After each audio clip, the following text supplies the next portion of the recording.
Oh, fine. No Googling tonight, folks. No, I'm gonna Free-zone. consult one Wikipedia page though. Oh, fine. But yeah, So so there. I'm outside again today. Right, well. Oh, gee whiz. What's it like out? I don't know. I haven't been out for a while. End of July, it's pretty good. I mean, it's warm. It's in the 80s. I don't think it's super humid, but it's also not comfortably unhumid. It's not comfortably numb. Did you see The Frightened Ones? You're listening to episode 47 of Time to Lean, and here's a song with John and Phil and special guest no one. We don't have a special guest today, I'm sorry, but next week we're going to have a very special guest, Glenda M. This week, no guest, just John and Phil. Sorry, folks. If you're into guests, that's just the way it is. Bye. We're always cutting well. Oh, wait a minute. I just said something really stupid. That's why I have a lot of respect for these discussion shows that put out a live stream. Oh, yeah. I don't know. I think I'd get in trouble sometimes. Yeah, one of the ones I listen to frequently does they do a live stream, but then they edit the show afterwards before they release it. So I suppose we could try that sometime. yeah, it's a fair amount of work. I guess if anybody really wants to hear us do that, if we had a request, I would try it. I know how to do it. I probably couldn't. I think it's all on my end. If I host it, it just takes your it's another audio application on the Mac, but it just takes the Skype call audio from both ends and streams it out for people to listen to. Taking things in both ends and streaming it out sounds like something that might be illegal in Alabama. It's kind of like, you remember years ago I had that thing that streamed my iTunes, whatever my iTunes was playing at home. Yeah. The old music server, which was just whatever old unused Mac was in the basement. I just loaded my library on that and ran it 24 hours a day, and found this little application that if you put in I think you had to paste a URL into the iTunes app. It might have worked in Winamp or one of those other ancient.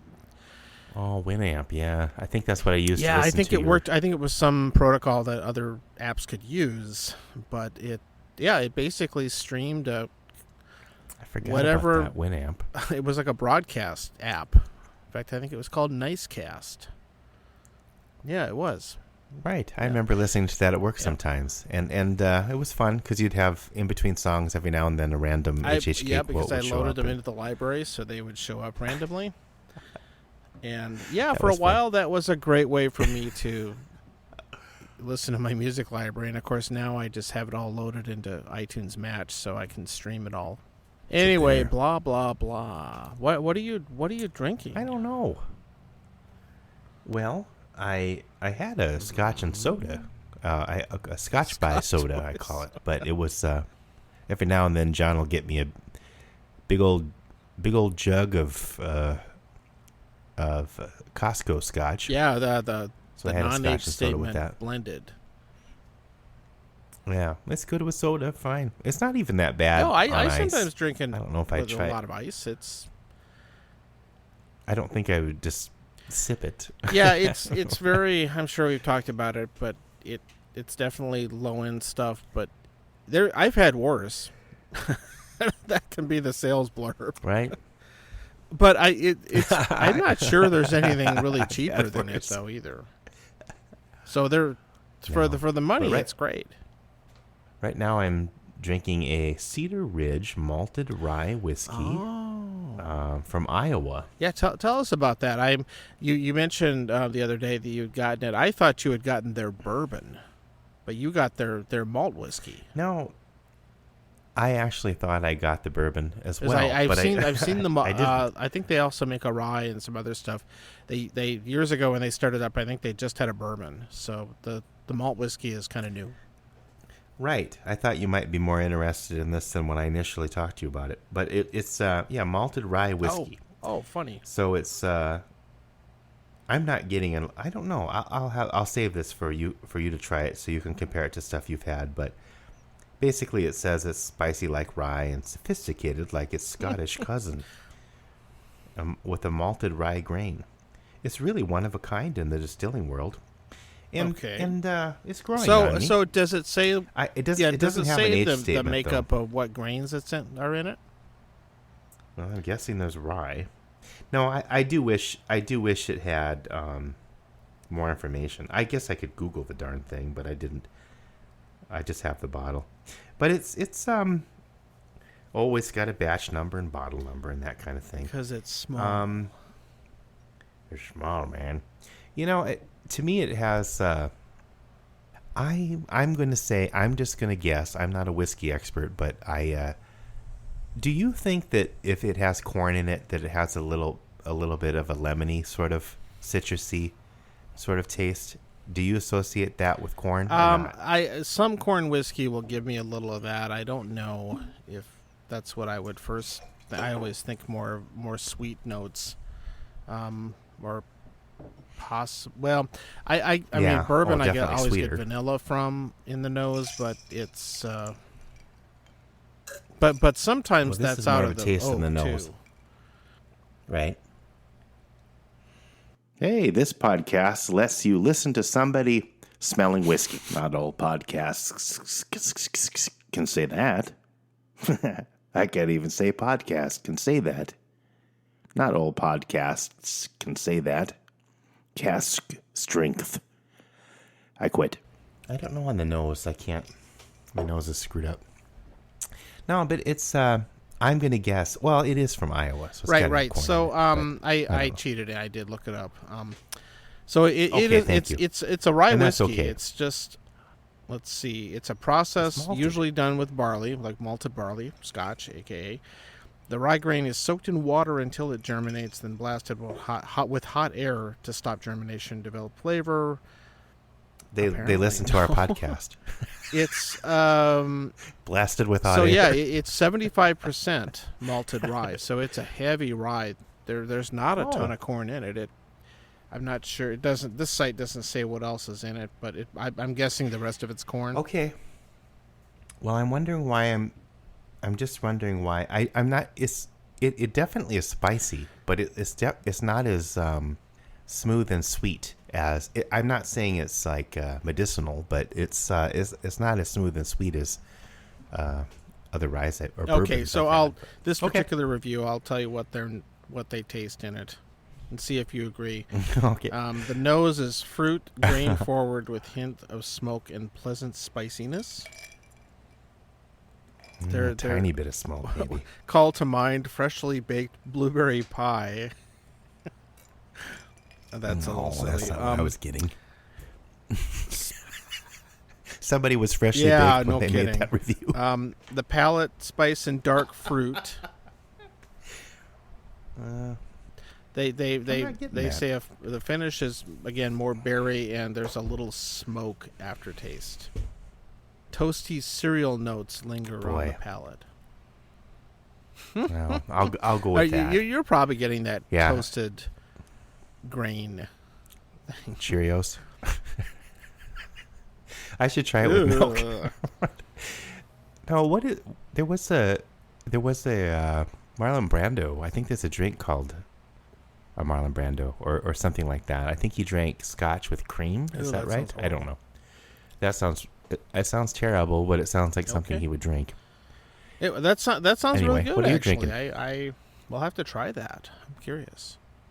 Oh, I'll definitely save you some. It was actually, I tried to find something more interesting today, and I accidentally we applaud did. That, Phil. When you told me you've gotten a Cedar Ridge, I think I just assumed that you got the bourbon, which is the one I've had before. Yeah. Again, years ago, and these things do change. So I felt it was just meh.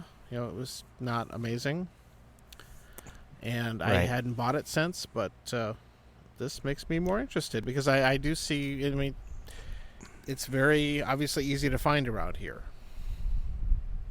Well, I'm guessing Cedar Ridge is trying some new things. Everybody, yeah. But new as in maybe started 4 years ago.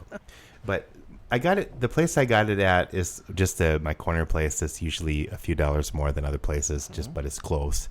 And it was 36 there, so that wasn't too bad. That seems like price. a decent price for that. Yeah. So I bet you could get it cheaper at Liquor You never Boy know. or something. They're hit and miss with pricing. I'm not helping getting them as a sponsor, but sometimes their prices are just a knockout, and other times they're kind of on the high side. But nobody has. I guess I've been to places combination. like that too. I've been trying to hold off buying much new stuff just because I'm trying to reduce my collection a little bit. For obvious reasons, I've spent way too much money. But I'm trying to help, but I don't get I up know, there as much. That's the problem.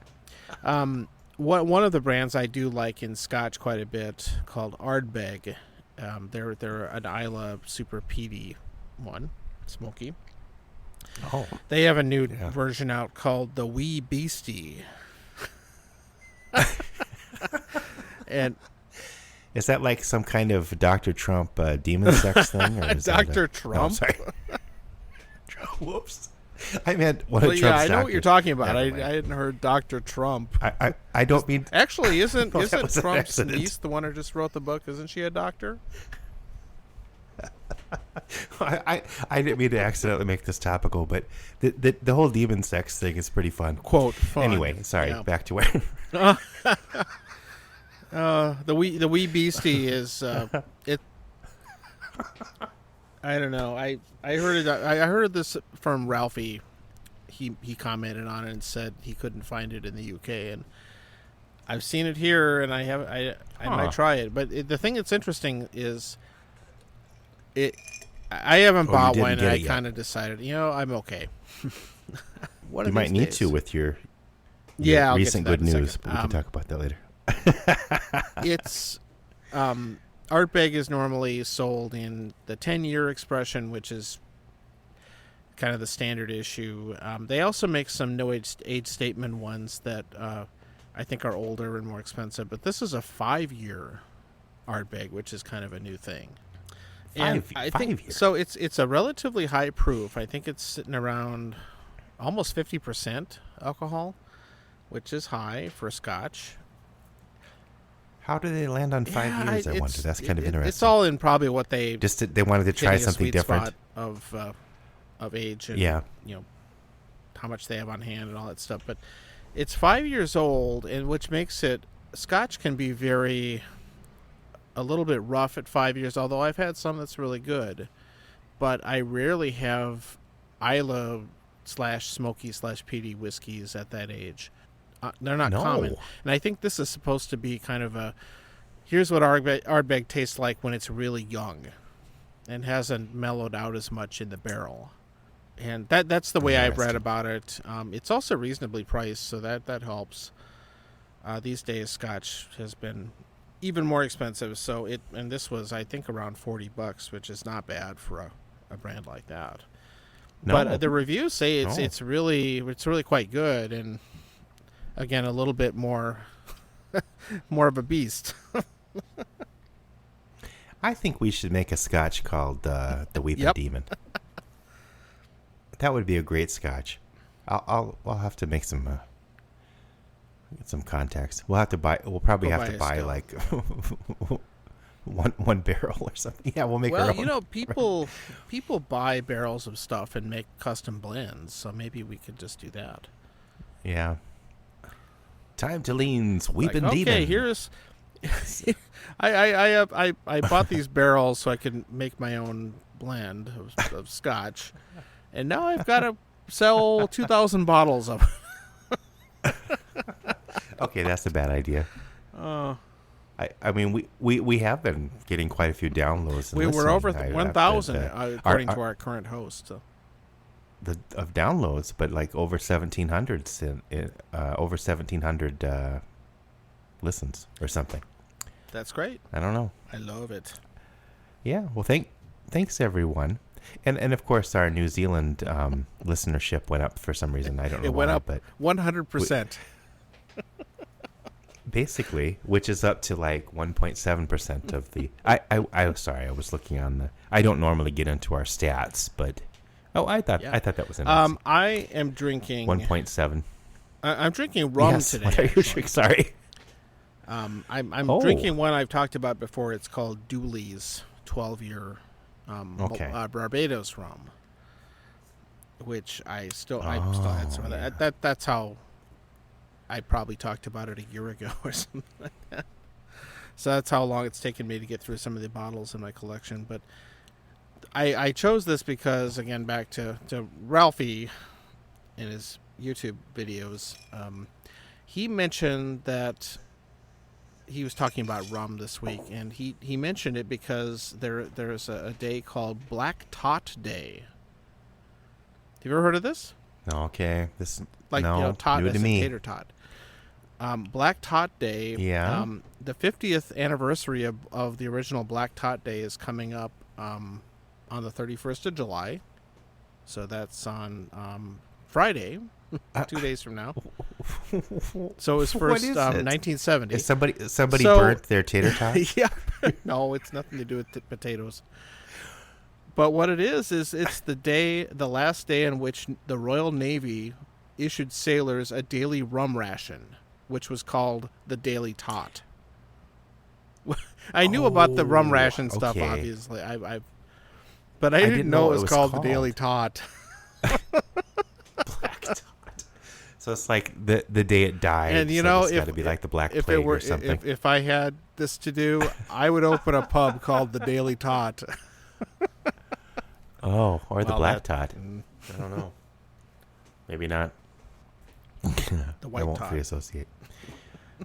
Yeah, it's this. Free tots. I'm not going to go into it much, but if you go online and read up on the history of rum use in the Royal Navy over the centuries, that was, of course, one of the commodities they used to not only pay the lower deck sailors, not the officers, I think it was for the grunts, not only pay them, but also it kind of kept them happy and not realizing how shitty their lives were. It's kind of like bread and circuses. Yeah, a little bit like that. And there apparently there was a time when they figured out about citrus and scurvy, and they actually put lime in the rum because that was the easiest way to get the sailors to take it. And water was sort of more questionable. Well, they also there are other variations on this kind of thing where they would give them rations of beer every day, but then it was, if you read up on how much they drank every day, it was massive, but the percentage of alcohol was like 1 or 2%. And I'm guessing the alcohol part was more to keep it from going bad. Like so many things that alcohol can do, but I think it was it kind of had that, and the other this is random fun facts about booze, but one of my other favorite smoky scotches, Lafroig, apparently was had such a funky flavor back in the old days that it was imported successfully into the United States during Prohibition, because they got people to think that it was a medical product. Because I think somebody whoever approved it must have thought that anybody who would drink this, it must be some kind of weird medication, because it was so strong. And even in Prohibition, couldn't you get a prescription for alcohol, or was that Am I just anyway, on Friday I'll be lifting a glass of rum for Black Tot Day. Well, I will too, evidently. Say, I have an online friend named Sylvia who is into tequila. Oh. And she gave me a couple of I know we don't talk about tequila much, but she gave me a couple recommendations, and we'll have to try to figure that out. I don't know if she'll be a guest, but we'll have to try to.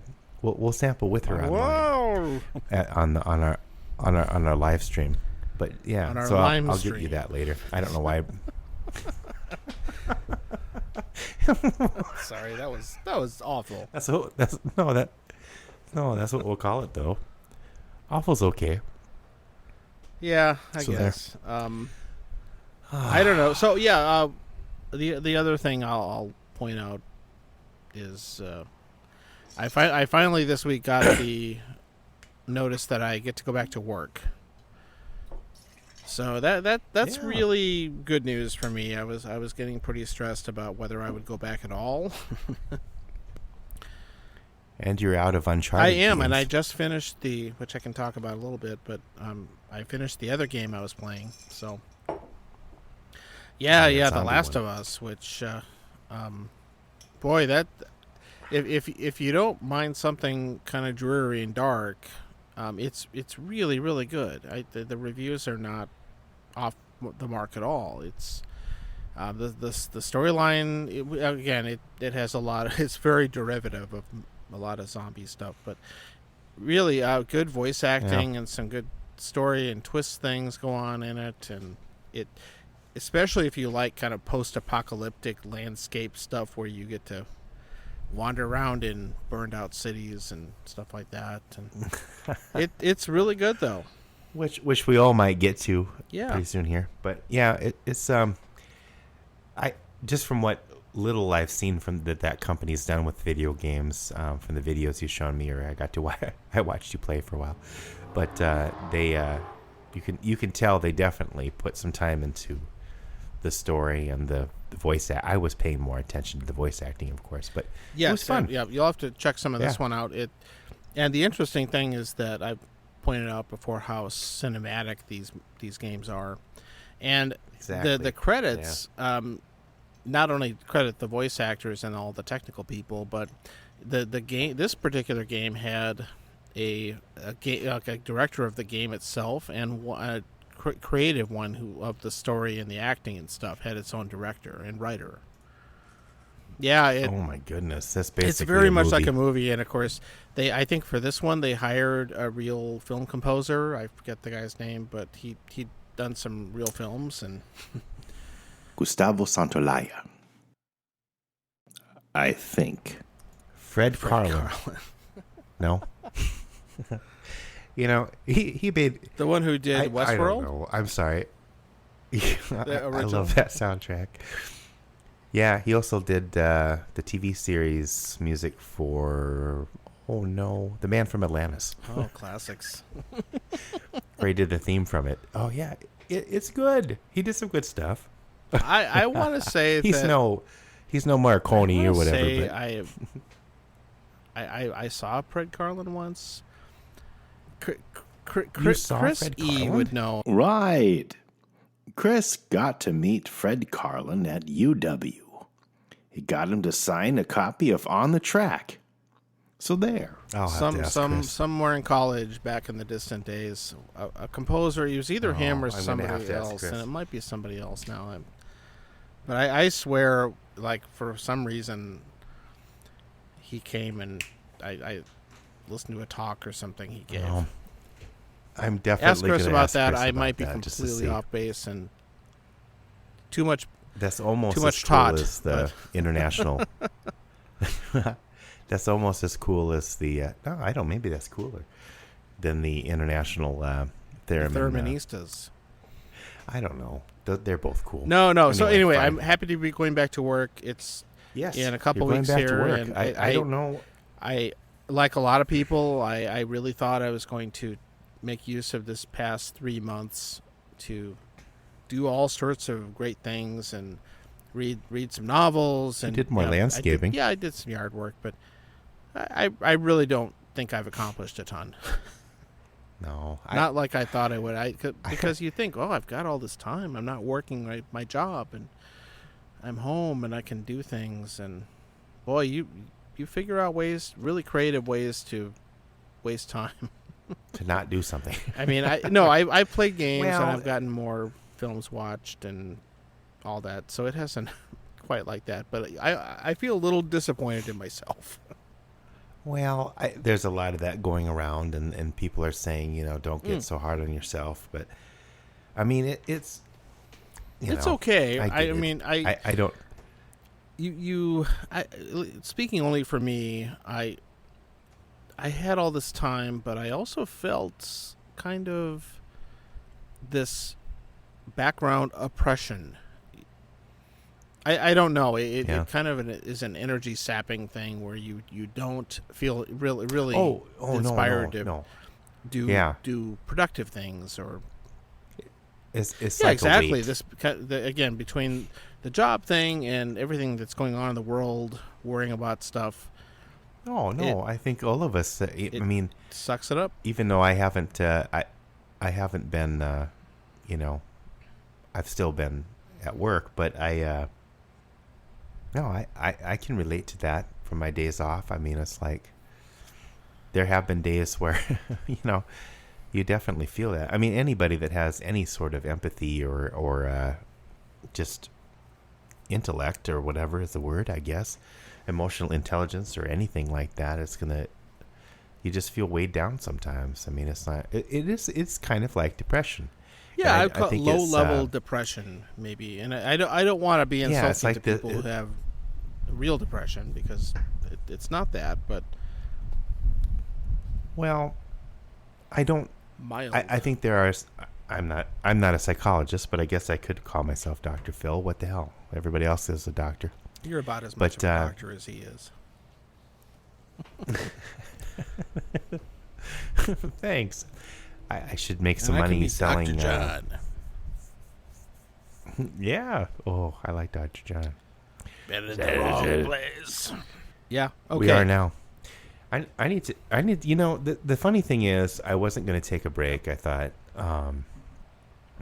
because I brought the bottle with me, but I'm out of ice. Okay. And you're outside. I'll be right back.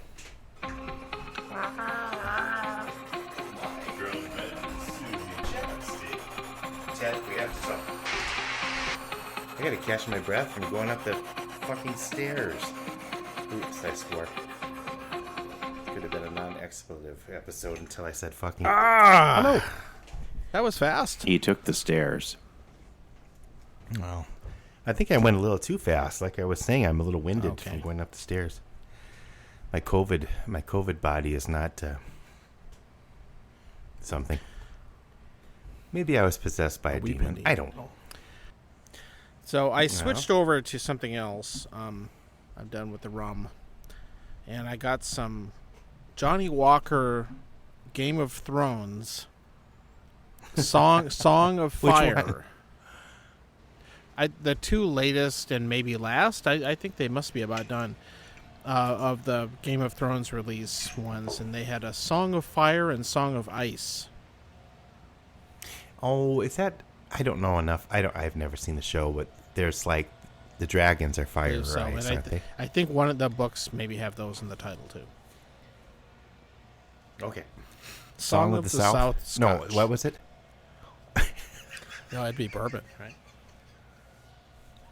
Brer bourbon. Rare and unseen. I don't know. It'll zippity doo dah you. Oh God. Oh no, I was out in Rapid City again this past week for almost a week. Hi, Rapid Cityans. They got we their have several fill Rapid City listeners. Me. That's like they had to go to the job. Hung out, and the local store near my mom's house had the Johnnie Walker Fire and Ice ones for $15 a piece. So, which is close to half off, actually, based on what I've seen. So, I think it must be a closeout. So I got a bottle of each, and Matthew P., who is a fan of that show, I got him a set of them too. So I'm curious to hear his opinion. Well, that's cool. Yeah, because he tried that one. I don't remember the kind that he had, but didn't he have one of those? He bought a couple of them, and I think he's had the other Johnnie Walker one that came out earlier.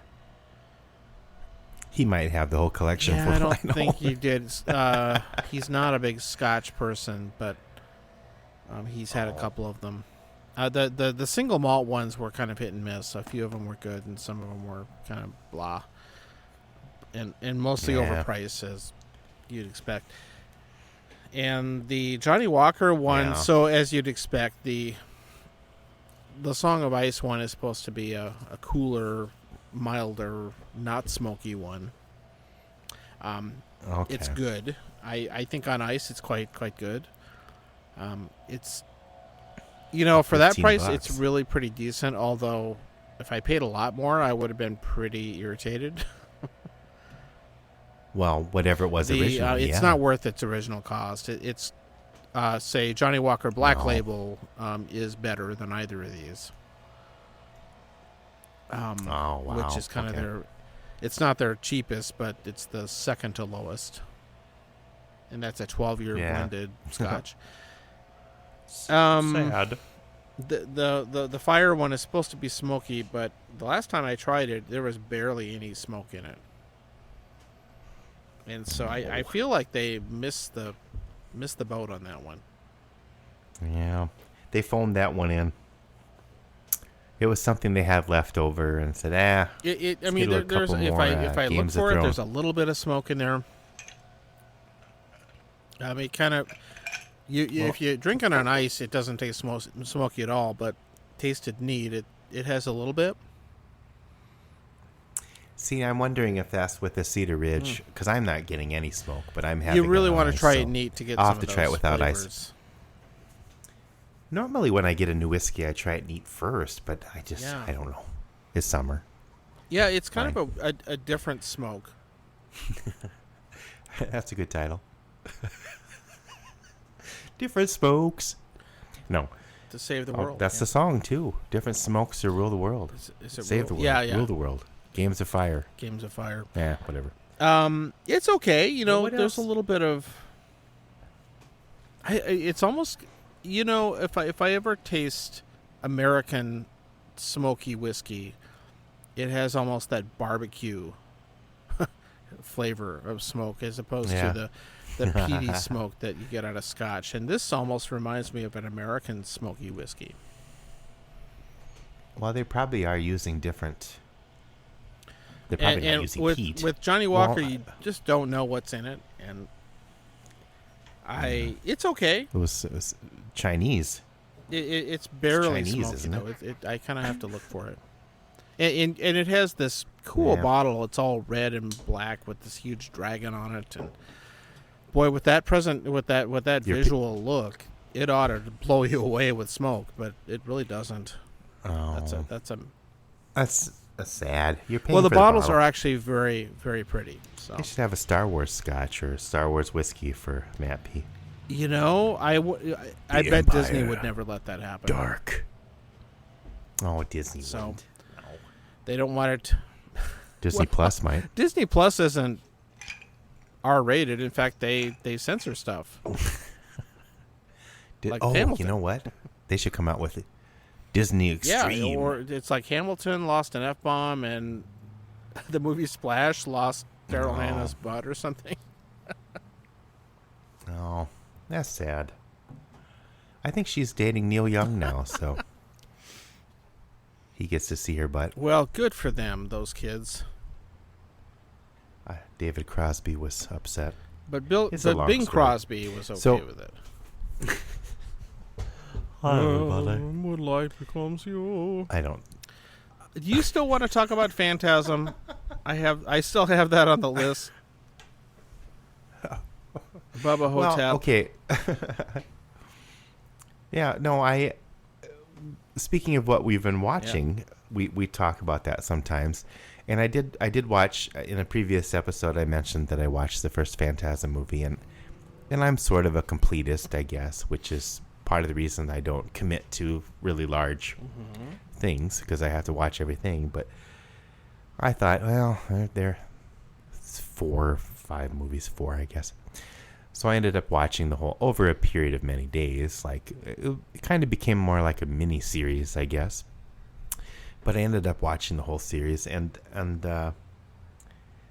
this I'd never heard of the director, but he's like a writer. He's kind of Don Coscarelli or something like that, Jr. That's born in Libya. But I had never heard of that guy. But he did all the Phantasm series.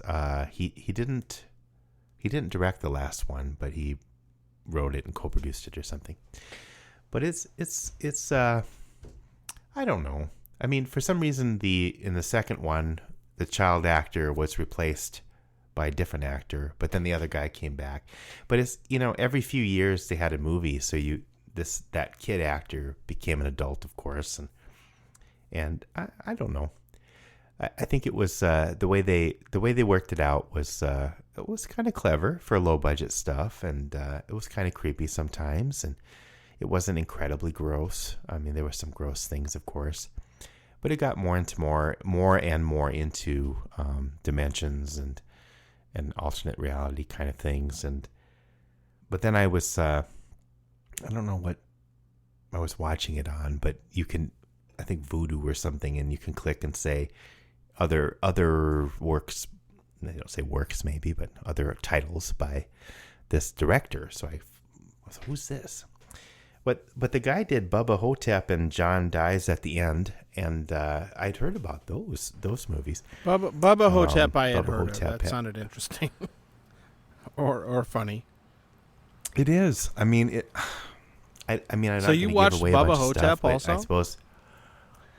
Yes, and John Dies at the End. I don't want to hear excuses from you about not watching stuff then, because you slammed like 6 movies in a week. But it's limited. It's not like 300 episodes of Bubba Hotep. It's just that's what I'm trying to say. But yeah, I get it. But Bubba Hotep is Steve Campbell, I think is the actor's name that was in Evil Dead. Bruce Campbell. So Bruce Campbell. Bruce Campbell, sorry. He plays Elvis. I know. I think that's in why a nursing I was home. Intrigued by it. Okay. I will recommend this one because it's funny enough that I think it. The Phantasm ones, I can see why people like it, but I wouldn't necessarily recommend it. It got into some pretty strange stuff as it went on with the other dimensions, but it doesn't really explain some things, and it's kind of confusing. But you just let it wash over you in this weirdness. But Bubba Hotep was definitely.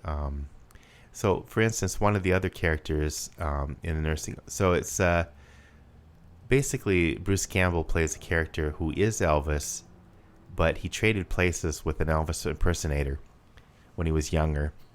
And I can't remember that character's name, but but anyway. And so everyone thinks that he's not the real Elvis, of course. He was a Elvis impersonator, and he's in this nursing home. And one of the other characters in one of the other people in the nursing home is this black guy. I think the actor's name is Ossie Harriet. I could be wrong, but he's a really good actor.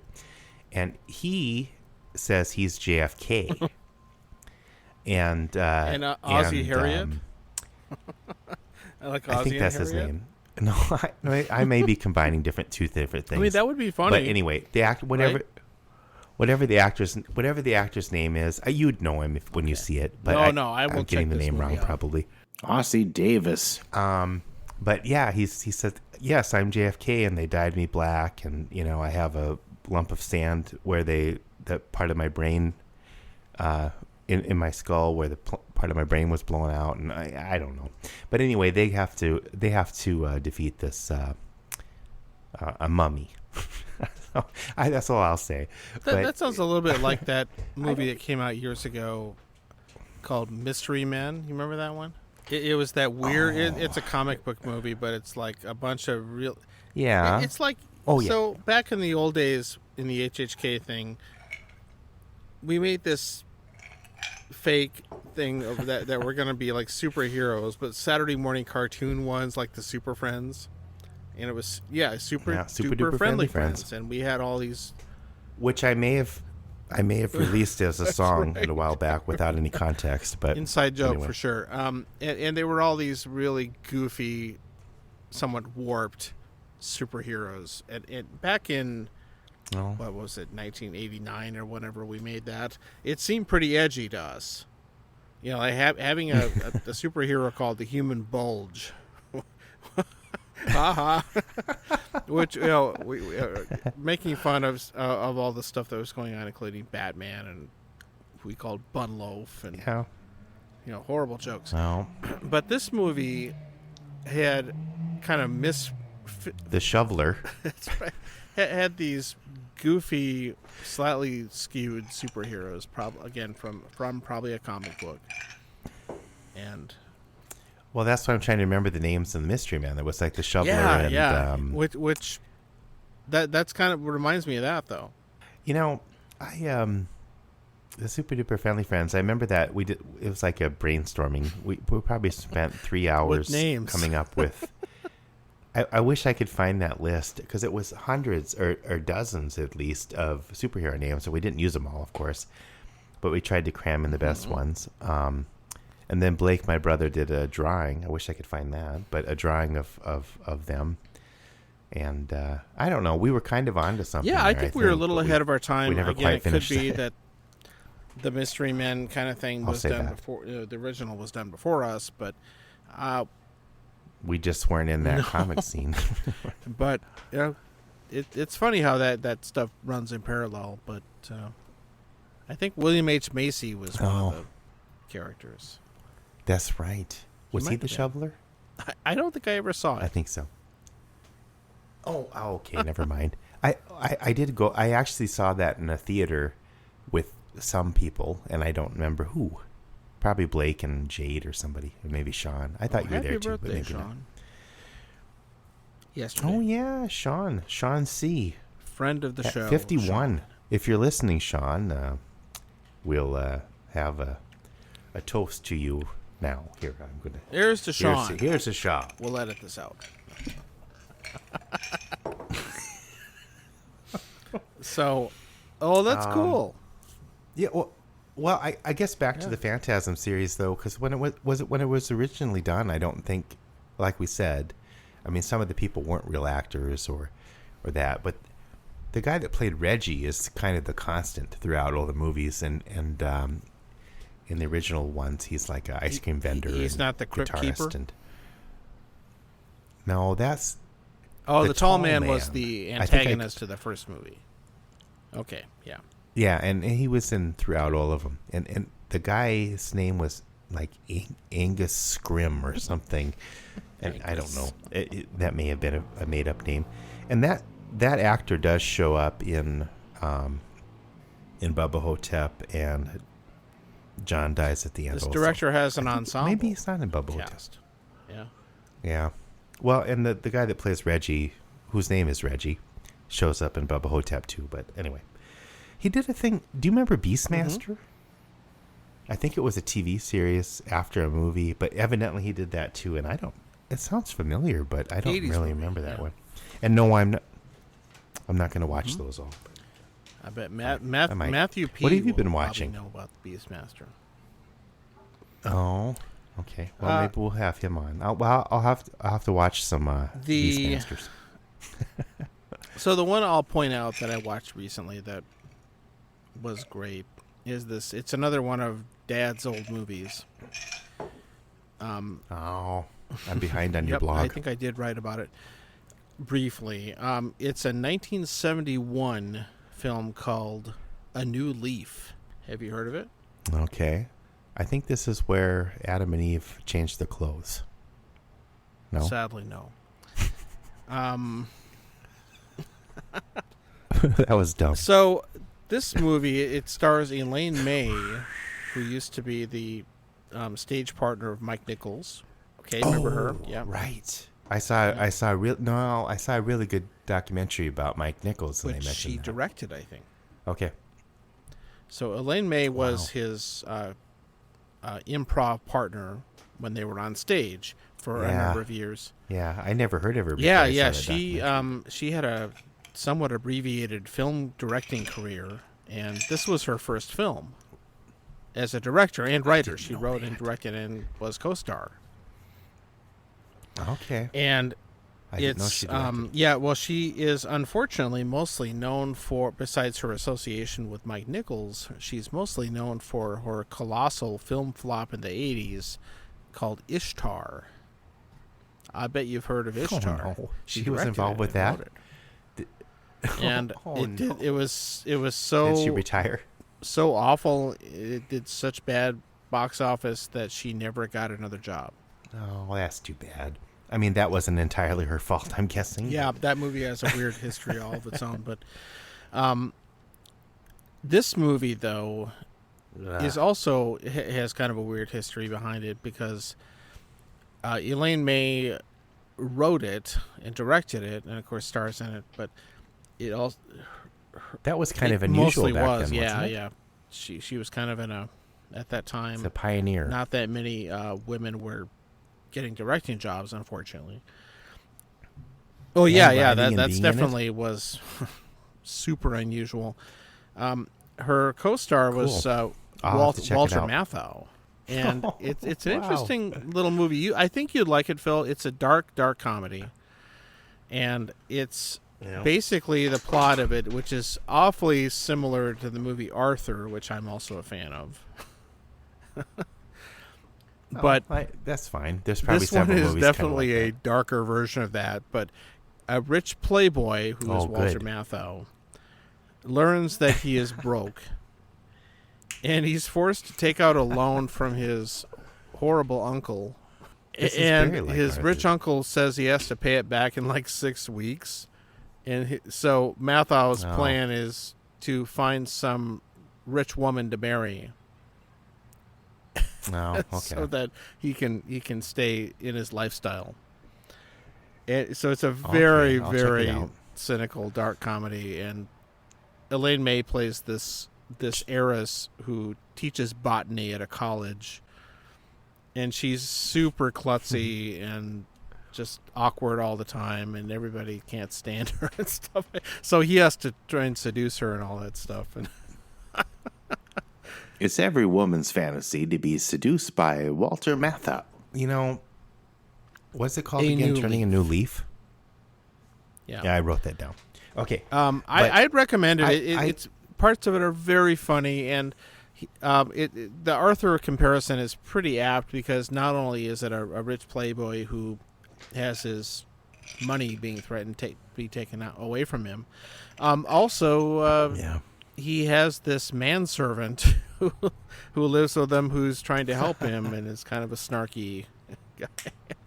Who would play Walter Matthau's manservant?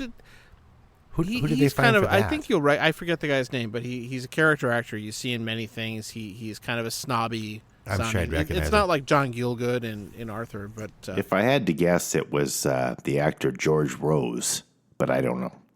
I just work here. it's not quite that No, relationship either that because was- the manservant guy, No.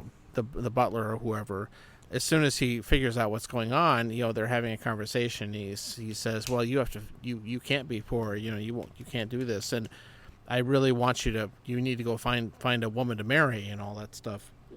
And then before he Yeah, leaves the that's room, similar. he says, "And this will serve as my 2 weeks' notice." It's really funny and a little bit twisted because Walter Matthau's character can't stand the woman. It just it's played for a lot of laughs and all that, and he sits and fantasizes about poisoning her and stuff like that. And it's pretty twisted. It really is. And I guess in that way it's opposite of Arthur because I think the problem there was that he wanted to marry somebody that was not in his class. that's sort of so to like. I mean, speak. yeah, the similarities are not totally true, but Well, they had to change it up a little bit, but they probably had the same ideas. when you see it, you'll figure it out. But there's definitely Yeah. But that film was, the Elaine May's cut came in pretty long on it, and the studio didn't like it, and they took it away from her, and the ending is different and all that stuff. But Oh. really, the movie as it is really, really good, and I think they say the original version actually is much darker and things like that, where Mathos character actually kills people and stuff like that, and it's just kind of weird. And my God, it's a little bit hard. I mean, when you see the movie, I found it hard to believe that character would go that far on stuff. No, that probably was. It's not. It's not the best example of studio interference making the movie worse. So who knows? Nobody has seen the original version that can tell us how they compare. But unfortunately, it for Elaine May, it was kind of a bad start to her career. She did a few other movies that I think generally were very well received, but it's a tough biz for a woman back there. She's really even funny now. in the movie, and it's well written, well directed, even with the cuts. But highly recommend it. I got the impression that she was from that Mike Nichols documentary I watched, but I got the impression that she's incredibly underrated. That's what everybody says, and I finally got around to watching this movie, and partially because my dad had it and he obviously liked it. But the thing I also read is that she and Nichols did an improv routine on stage quite a bit, and apparently she was very, very, very improvisational. Oh, yeah. Mike, to the point where Nichols, he was almost insecure that she was so good at it. Yeah, that's what I'm getting at. She was just really, really good. And it's too bad that at some point maybe she just... I think he mentioned that something like she decided to... I don't know. I guess I'm paraphrasing. I don't know. I don't want to paraphrase too much, but something about becoming a family person. It could be. I mean, I but bet after Ishtar, I don't know. She would have rather continued working, but anyway, underrated is a good word. I think he was upset that. Well, I think she was the one that decided not to do that. I think she did initiate breaking up their group. Is two people a group? But yeah, I think that's what he was referring to. He had obviously then had a very successful film career. It was definitely, no doubt. And I think that was right. That was right around. Yeah, she might have been more talented. Nichols directed "Who's Afraid of Virginia Woolf," that's a hell of a movie as your first one. Although, to be honest, A New Leaf is every bit as good. So, well, okay, I'll watch both. I still haven't seen. Yeah, they are very different, but that's also that's a great movie as well. Right. And I mean, basically, you get to watch Elizabeth Taylor and Richard Burton drunk fight for 2 hours. Oh, that sounds it kind of is, but it's very good. Ouch. Yeah, for some reason that's always been on my list, but I've just never been "quote unquote" in the mood to watch. Well, it's not the feel good movie. I will someday. I mean, the people in it all treat each other very badly. No, I'm not afraid of the dark. It's just... I would say if you're going to pick one, New Leaf is probably the one I would do first. It is a little bit lighter, even though parts of it are really dark humor, but it's very funny. Although next on my list is Johnny Paycheck. Yeah, I did watch Johnny that recently. Guitar. I was mentioning that's another one that gets written about a lot. It's kind of a cult favorite now. It's so good. So good. Another one I want to see again, which is a cult movie, I guess you'd say, but Fantastic Planet. I'll have to watch that again. I watch it every 10 to 12 years. Fantastic Planet, yeah. Yeah. It's animated and it's French, I think. Everybody's naked, but it's a fun. I don't know. It's a really cool movie. Maybe we'll talk about that someday. It's cool. I gotta stop buying Blu-ray discs. It's kind of become a problem. And it's not like you can take them to cheapo records and download or offload them or anything. I mean, they're not worth a lot used, but no, it's all stuff I wanted, but I just have this feeling that at some point they will not be making more of them. Well, what's going to be the next thing? Just download? Yeah, it's all streaming. Yeah, because they won't have like a physical new thing. No, like no. Blu-ray I mean, Plus there's or 4K something Blu-ray, out. which I don't have, but that's a niche of a Yeah, niche of 4K. a niche, basically. Yeah. Well, I remember that was that Kubrick, that documentary about the guy that worked with Kubrick a lot. Film worker. Oh, I forgot it. We talked about it before. But that guy was working on getting everything onto 4K, No. I mean, part of that is because streaming also offers 4K, so that's okay. You don't have to. no, get the not physical at all. Although the image and sound quality are higher on the disc still. Just yeah. I guess for a Kubrick, some of Kubrick's movies, you'd probably want that. Exactly, and some of it is the older films that I just seem to hardly ever show up on streaming services, and so I've been mostly buying old films. I don't buy new stuff very often on disc, and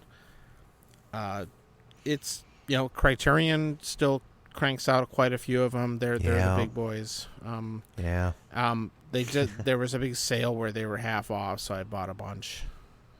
Got some really good movies that I've kind of wanted for a long time, and I think I'm glad I didn't know about that. Yeah, they're very famous for their high quality added features. Oh yeah, and not that they're alone. There are some other boutique labels that have kind of come in and equaled them, I think.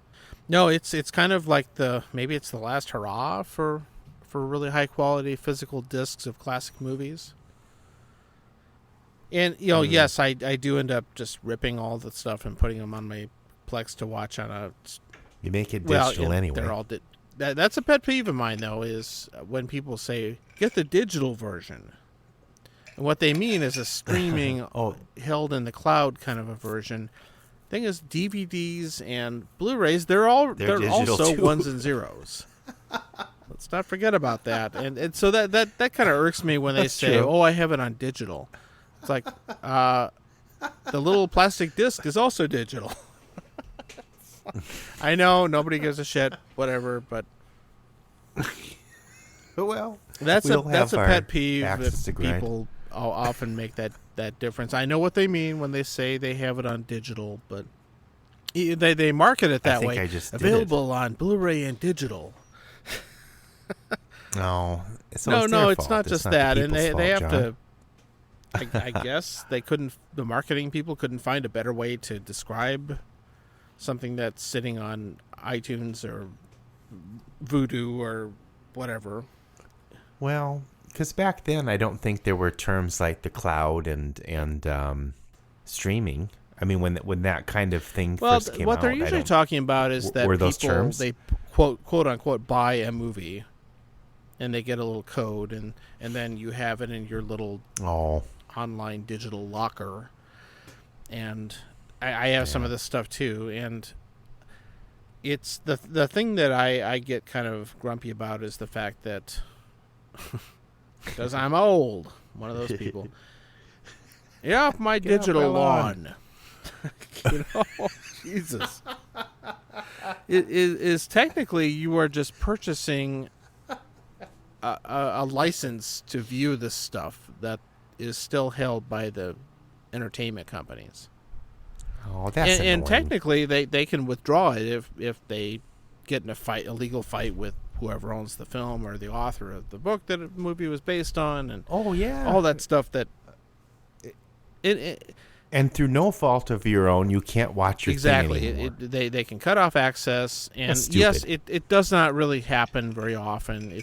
The chances are small, but there's all these different services that you have. So they make them somewhat interoperable. So if I buy a movie, quote unquote, buy a movie, haha, on like Apple or Amazon or something like that in its non-disc form, often I can get access to it on one of the other services like Vudu or one of these other ones, but the thing is that they don't 100% translate, and so you have to have different accounts, and if my wife and I have a different account that's not maybe shared, they might have different collections of movies, and some of them might get shared. It gets complicated, and the stuff's just not there.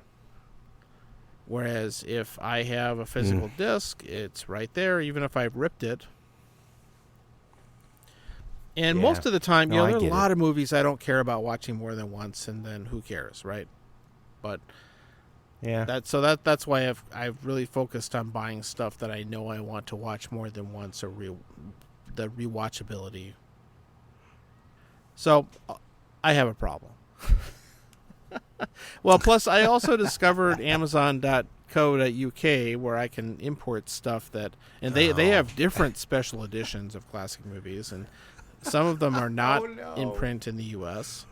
No! You got to get both the American version. Well, and no, the I don't UK do version? that. I'm not quite that far gone. It's not quite like the no. Beatles. The movies themselves are mostly the same. In fact, the studios give everybody the same copies, basically. But they'll have different bonus features. And you could find some films they've only released on, say, Blu-ray in the UK. Because they haven't bothered. Yeah, but you could find them. Yeah, in like other ways, this old western called Major Dundee, which is kind of one of those weird, interesting studio interference movies. The American version is not very good. It's just not that well done. And for some reason, you've talked about that, I think. Well, yeah, there's all sorts of weird edits and differences, but this. And you're being arrested. Ah! They're talking about illegal downloads. The FBI is coming. This movie though, this German video company licensed the movie and put out this great special edition of it with 2 different cuts and different soundtracks and all sorts of new features, and has a book and all sorts of stuff, and it hasn't been released here. So I had to go to the German version of Amazon and buy it. Thanks to the internet, you can just go and order it, and it just takes longer to get it. But I did, and it's really, really good. So you kind of look for that stuff, and I figure a lot of this stuff's going to disappear. Nobody will care about it at some point, but you'll have your own little like seed library. I have the stuff I want to own, basically, and the thing that also gets irritating is that some things I, for whatever reason, are not on disc, and I end up buying them on iTunes or whatever, and then I've got a library of stuff I bought on disc, and then one that's on a service, and the streaming boxes are not good at aggregating all that stuff together so you can find it. So the stuff that I buy in, quote, digital form, I kind of forget I have, because there are a few that I bought that way because they were either unavailable on disc or they were cheap. I think, I got to watch that, and then I forget I have them. Well, right. How can you keep track? Yeah. It's mostly because the streaming devices like Roku's and Apple TVs and stuff like that are not great at searching all the different streaming services and apps. And I think it's not a technical problem, but kind of we can't get along with all the different companies problem. I don't have the same problem, but I do wonder how many versions of different things I've purchased over the years on different formats. I mean, that's a whole different subject, but I mean, people ran into that with, I have the 8-track. Oh yeah, they for many years I have the album. The entertainment companies really counted on people upgrading formats and repurchasing things. And I wonder, I guess that part of the industry is somewhat dying, because if it's digital, then it could be. I think people are just, they'll come out with the 4K version. Most people are just not buying films at all. They're just saying, well, if it's not on Netflix / Warner, HBO, Disney, whatever, whoever owns what, I just don't watch it. And all these services have constant rotation. I mean, Disney seems to hold on to their stuff. But well, that's the other thing too. Yeah, well, Disney, but I mean, like with Netflix, I had like my list. Yeah, which you know. constantly changed. I probably spent more time getting my list right than watching things. But you know, I'm going to come back to that. I want to see that, and then it's not there. You and know, then they come back not sometimes. There. But you and just then don't they come know. back. And yeah, the list was Prime weird, is the same way, and ephemeral.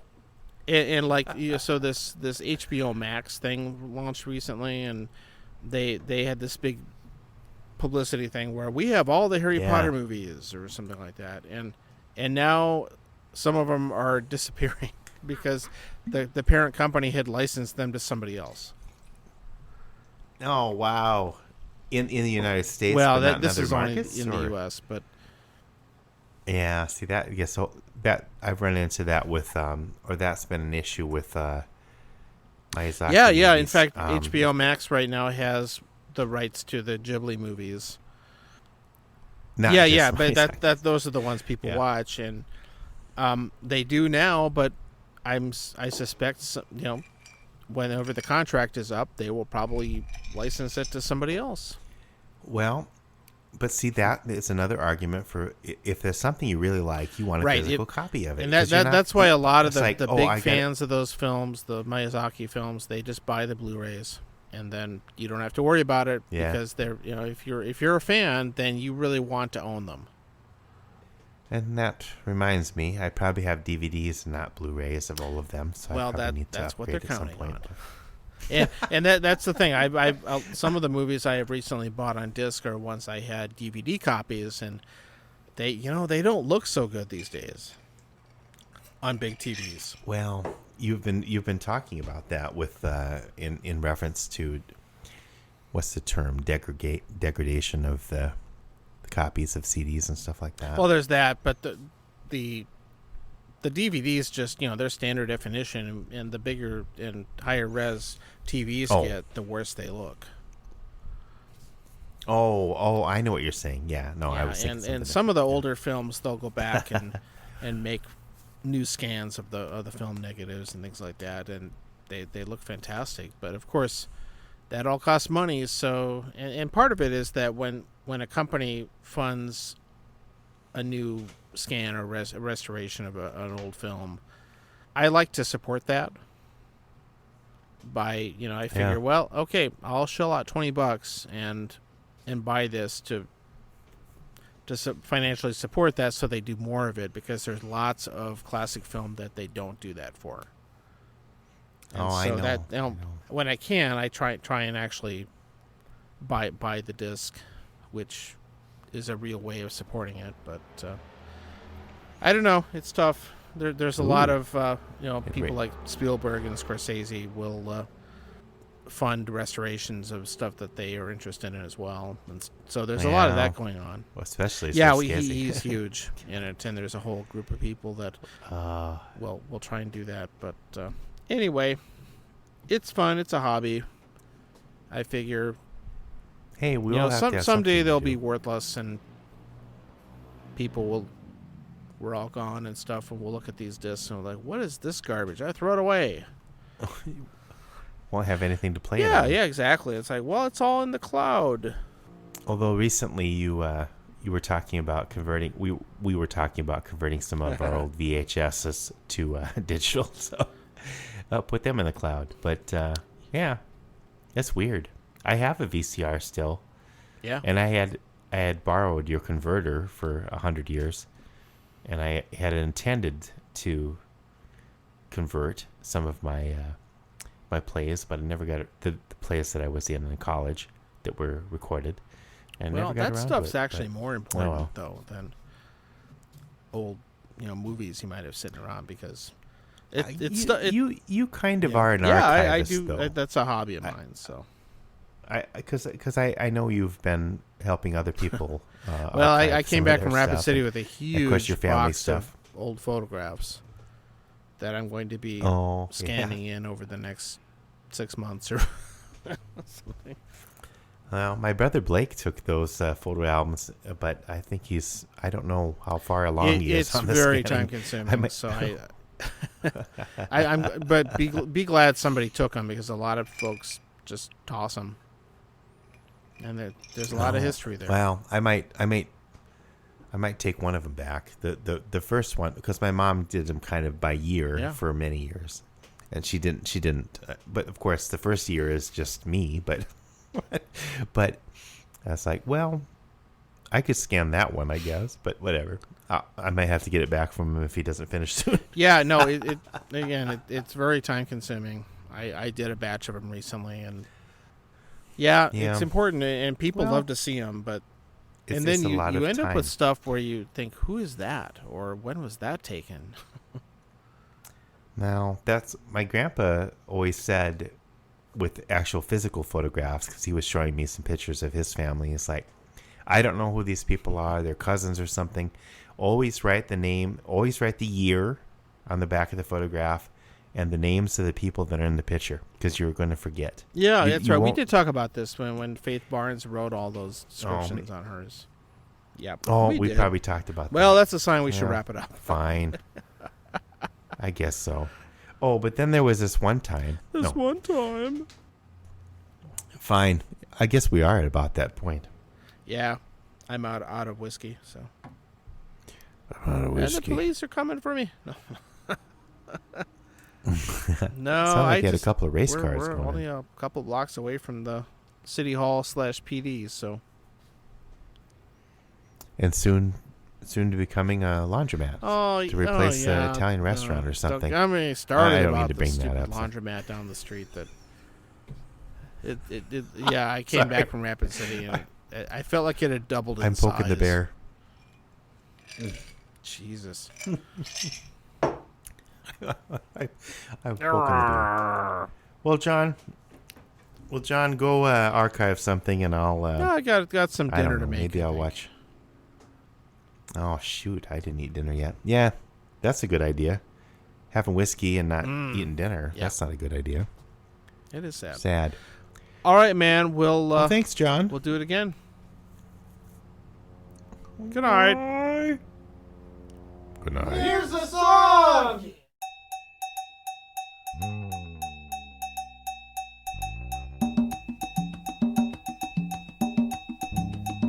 Dr. Trump, but hydroxychloroquine in your arm is so good. Tell you by the phone, tiny hands, how you hold that syringe, injecting sanitizer, making all the liberals cringe. Dr. Trump, UV rays in your anus. Dr. Trump, special orders don't upset us. Dr. Trump, do you know Dr. Phil, Dr. John? Do you know what is real, Dr. Trump? Dr. Trump. Dr. Trump.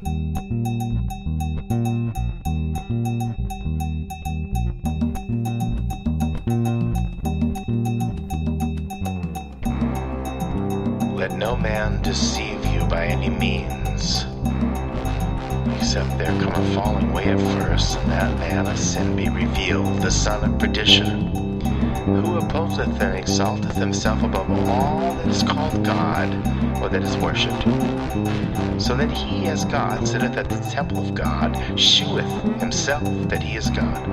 Remember ye not, that when I was yet with you, I told you these things. And now you know what withholdeth, that he might be revealed in his time. For the mystery of iniquity doth already work. Only he who now liveth until he be taken out of the way. And then shall the wicked be revealed.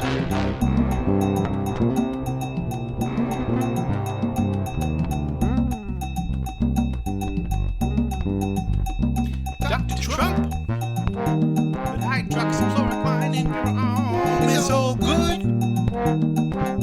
Tell you by the phone, tiny hands, how you hold that syringe, injecting sanitizer, making all the liberals cringe. Dr. Trump, UV rays in your anus. Dr. Trump, special order us, don't upset us. Dr. Trump. Do you know Dr. Phil, Dr. John? Do you know what is real, Dr. Trump? Dr. Trump.